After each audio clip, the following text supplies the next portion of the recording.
आज की हम अगली वीडियो में जानते हैं, जैसा कि हमने पिछली वीडियो में पढ़ा, वाक्य और वाक्य के अंग यानी कि सार्थक शब्दों का व्यवस्थित समूह। तो इसी प्रकार से हम जानते हैं वाक्य के भेद किसके आधार पर, रचना के आधार पर।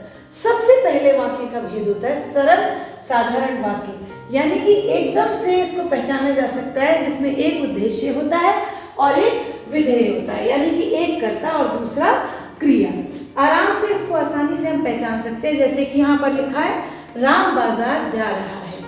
ठीक है, तो राम क्या हो गया, कर्ता उद्देश्य, और विधेय क्या हो गया, क्रिया यहाँ पर, और इसका पूरा बाजार जाना उसकी एक क्रिया हो गई जिसको हमने विधेय में रखा।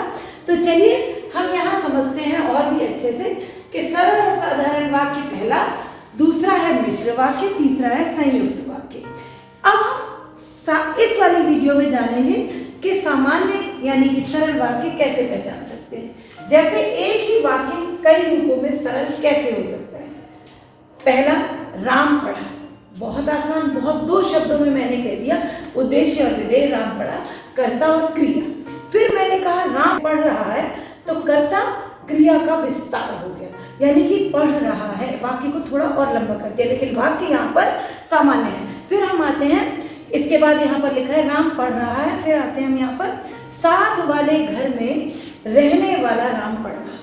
साथ वाले घर में रहने वाला राम पढ़ रहा है, यानी कि कर्ता भी आया, क्रिया भी आई और क्रिया का विस्तार भी हुआ, और साथ ही साथ कर्ता के साथ यहाँ पर क्या आया, कर्म भी आ गया और फिर क्रिया भी आ गई, यानी कि साथ वाले घर में रहने वाला राम पढ़ रहा है।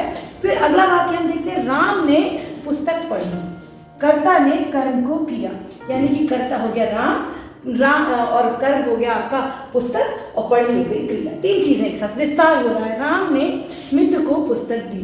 तो यहाँ पर हम देखते हैं राम कर्ता, मित्र कर्म, और यहाँ पर फिर से पुस्तक कर्म दे और क्रिया यानी देने का काम। तो आप देखते हैं कि सरल वाक्यों को समझना कितना आसान है। इन वाक्यों में कर्ता और क्रिया के अलावा कर्म और पूरक शब्द भी मैंने आपको बता दिए। तो इस तरीके से आप सरल वाक्यों को बड़ी आसानी से समझ सकते हैं। धन्यवाद।